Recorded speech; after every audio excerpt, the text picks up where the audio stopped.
তুই কাউকে ভালোবাসিসনি মেঘ, কাউকে না। তুই শুধু আঁকড়ে ধরতে চেয়েছিলিস। তুই সব সময় নিজেকে অসহায় প্রমাণ করতে চেয়েছিস সবার কাছে, এমনকি নিজের কাছেও।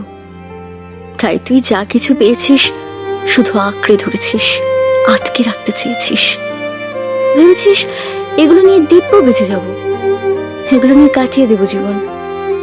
কিন্তু আসলে কি বলতো, তুই যেগুলো আটকে রাখতে চেয়েছিস সেগুলো সবই প্রকৃতিরই অংশ। সেগুলো আটকে রাখতে থাকলে প্রকৃতিরও দম আটকে আসতে থাকে। তাই আমি কোনো কিছুই কেড়ে নিতে আসি না। যার কিছুই নেই তার থেকে কি কাড়বো আমি? মেঘ, তোর পাশে কেউ নেই এটা যেমন সত্যি, তেমনি তোর পাশে তুই নিজেও নেই এটা তার চেয়েও বড় সত্যি। আসলে প্রতিটা মানুষ একটা জিগস পাজলের মতোই। তারা থোড়ি না সবকটা টুকরো নিয়ে জন্মায়। সারা জীবনের কাজ হলো এই মিসিং পিসগুলোকে খুঁজে বের করা।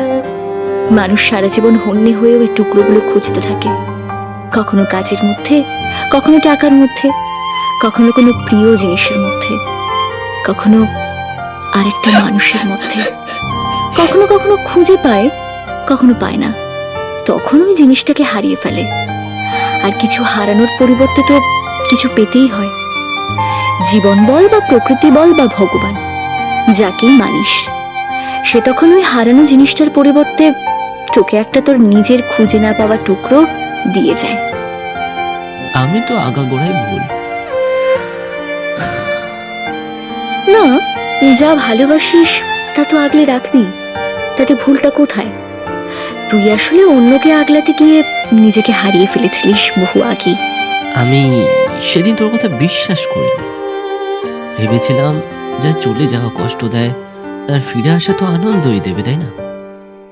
কিন্তু তখন বুঝিনি আর কি, যে লজিক দিয়ে জীবন চলে না।